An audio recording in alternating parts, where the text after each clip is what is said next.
Morning student, આજે આપણે જોવાનું છે 5 કિંગડમ ક્લાસિફિકેશન અથવા તો Whittaker classification. Whittaker Robert H Whittaker નામના વૈજ્ઞાનિકે સૌથી પહેલા ક્લાસિફિકેશન આપ્યું જેને 5 કિંગડમ ક્લાસિફિકેશન કહેવાય. તો ક્લાસિફિકેશન કોઈ પણ લખવાનું હોય ત્યારે સૌથી પહેલા શું આવે તો કે Kingdom.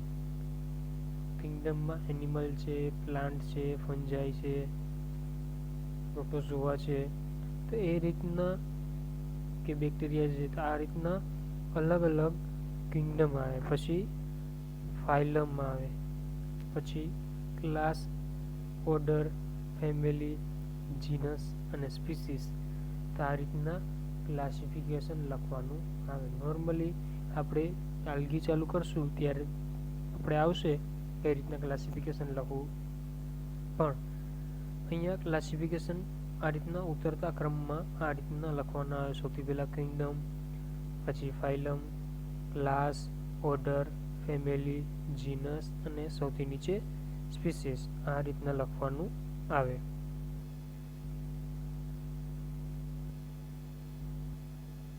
Five Kingdom classification system. તો 5 કિંગડમ ક્લાસિફિકેશન સિસ્ટમ જે એ રોબર્ટ એચ વિટેકર નામના વૈજ્ઞાનિકે 1969માં રોબર્ટ એચ વિટેકર નામના વૈજ્ઞાનિકે આપેલી હતી. તો એ કયા આધાર ઉપર, સૌથી પહેલા 5 કિંગડમ ક્લાસિફિકેશન છે એ કયા આધાર ઉપર આપેલી છે, તો એનો આધાર આ 4 પોઈન્ટ. 4 પોઈન્ટમાં સૌથી પહેલો પોઈન્ટ કયો છે તો કે complexity of cell structure. Complexity of cell structure એટલે કે જટિલતા. કેવી જટિલ સેલનું સ્ટ્રક્ચર કેવું જટિલ છે.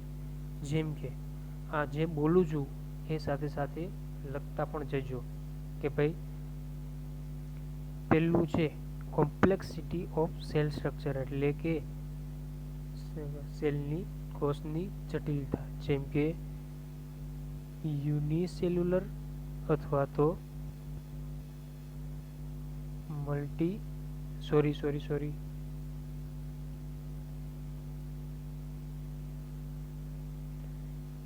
યુકેરિયોટિક કે પ્રોકેરિયોટિક. યુકેરિયોટિક એટલે કે આદિ કોષ કેન્દ્રી કોષ અને પ્રોકેરિયોટિક એટલે કે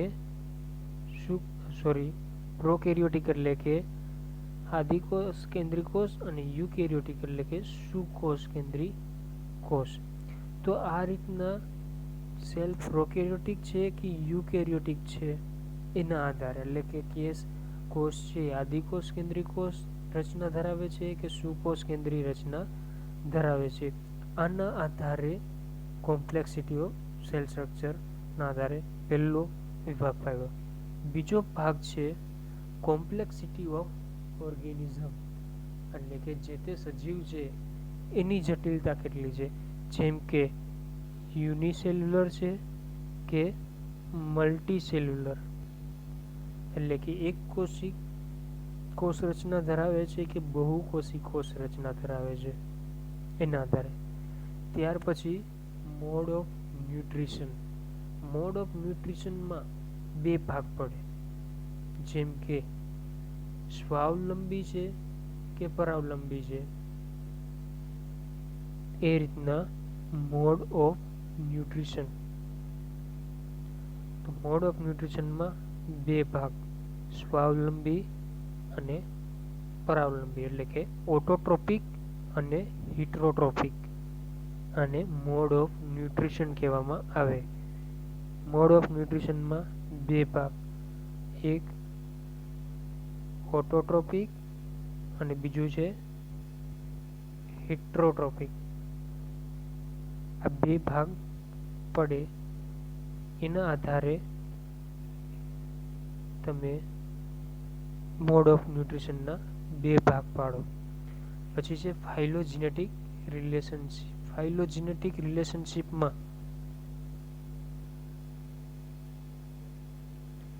જીનેટિક્સના આધારે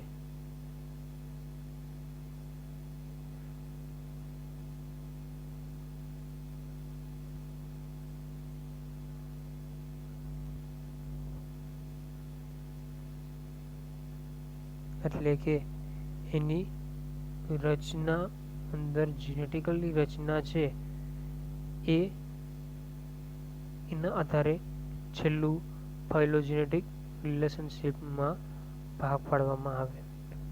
જો અહીંયા 5 કિંગડમ ક્લાસિફિકેશન 5 કિંગડમ આપેલા છે. સૌથી પહેલું કિંગડમ છે એ મોનેરા, બીજું કિંગડમ પ્રોટિસ્ટા, ત્રીજું કિંગડમ માઇકોટા એટલે કે ફંજાઈ, ચોથું કિંગડમ છે મેટાફાઇટ એટલે કે પ્લાન્ટ અને પાંચમું કિંગડમ છે મેટાઝોઆ એટલે કે એનિમલિયા. તો આ 5 કિંગડમના ભાગ કઈ રીતના પાડ્યા? તો સૌથી પહેલા મેઇન ઓર્ગેનિઝમ એટલે કે બધા સજીવ. તો સૌથી પહેલું ભાગ કેના આધારે પાડ્યું હતું? તો કે કોમ્પ્લેક્સિટી ઓફ સેલ સ્ટ્રક્ચર, જેમ કે પ્રોકેરિયોટિક અને યુકેરિયોટિક. તો જેમાં પ્રોકેરિયોટિક છે એ મોનેરા અને યુકેરિયોટિકમાં બાકીના બધા. પેલું આવી ગયું કે સૌથી પહેલું division complexity of cell structure એટલે કે કોષની જટિલતાના આધારે. કોષ આદિકોષ કેન્દ્રી છે કે સુકોષ કેન્દ્રી છે? તો આદિકોષ કેન્દ્રી કોષમાં પ્રોકેરિયોટિક, જેમાં એક્ઝામ્પલ છે મોનેરા, કિંગડમ નંબર 1. પછી બીજું શેના આધારે પાડ્યું? તો કે કોમ્પ્લેક્સિટી ઓફ ઓર્ગેનિઝમ. ઓર્ગેનિઝમ એક કોષનો એટલે કે યુનિસેલ્યુલર ઓર્ગેનિઝમ છે કે એનો દેહ એક કરતાં વધારે કોષનો એટલે કે મલ્ટીસેલ્યુલર ઓર્ગેનિઝમ છે? તો કે યુનિસેલ્યુલર અને મલ્ટીસેલ્યુલર એટલે કે કોમ્પ્લેક્સિટી ઓફ ઓર્ગેનિઝમ. તો એમાં યુનિસેલ્યુલરમાં કિંગડમ નંબર 1 અને કિંગડમ નંબર 2 પ્રોટિસ્ટા. અને બીજું ડિવિઝન કેના આધારે પાડ્યું? તો કે કોમ્પ્લેક્સિટી ઓફ ઓર્ગેનિઝમ. પછી ત્રીજું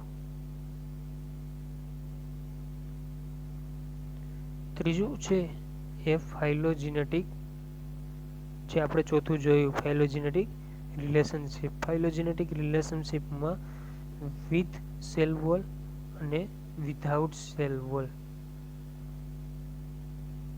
આ થશે ચોથું.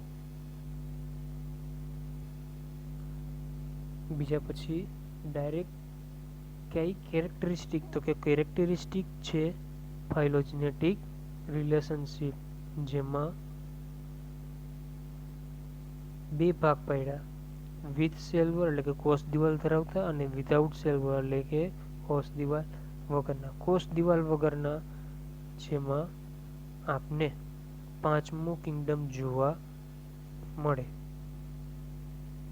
અને ત્યાર પછી છે સેલ વોલમાં ત્રીજું.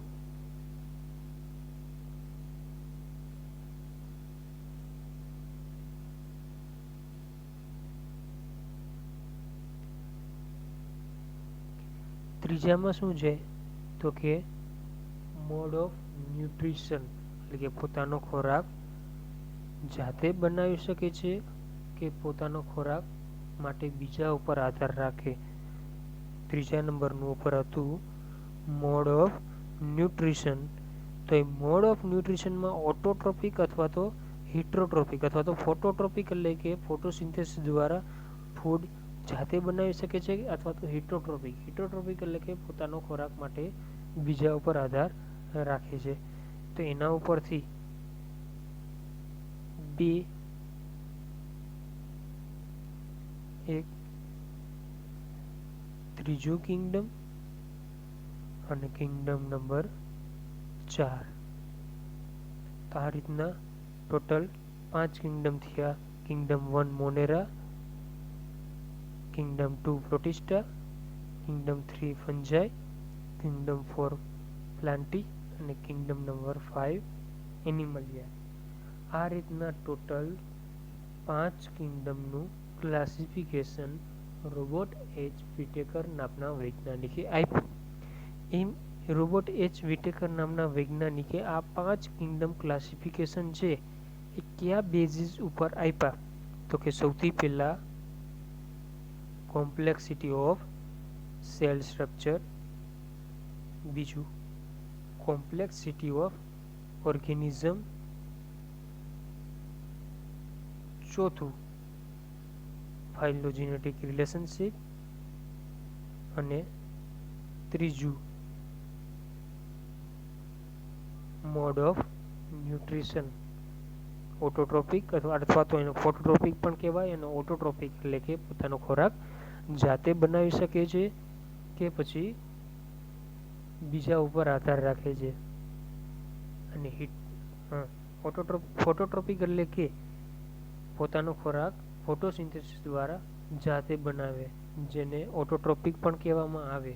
અને બીજું છે હિટ્રોટ્રોપિક એટલે કે જેમાં એ મોટી ભાગની ફંજાઈ અને એનિમલ પણ આવી જાય કે જે પોતાનો ખોરાક છે એના માટે બીજા ઉપર આધાર રાખવો પડે.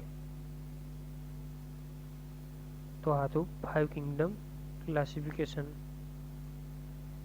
તો આ 5 કિંગડમ રોબોટ એચ ક્લાસિફિકેશન, જેમાં મેઇન આ 5 વસ્તુ તમારા મગજમાં બેસાડવાની છે કે ભાઈ 5 કિંગડમ ક્લાસિફિકેશનના નામ કયા? તો કે કિંગડમ 1 મોનેરા, બીજું પ્રોટિસ્ટા, ત્રીજો માઇકોટા એટલે કે ફંજાઈ, ચોથું એનિમલ પ્લાન્ટી અને પાંચમું એનિમલિયા. આ 5 કિંગડમના નામ મેઇન. અને એ 5 કિંગડમ કોના બેઝિસ ઉપર, કયા આધારે? મેઇન આધાર છે એ 4 ટોપિક ઉપર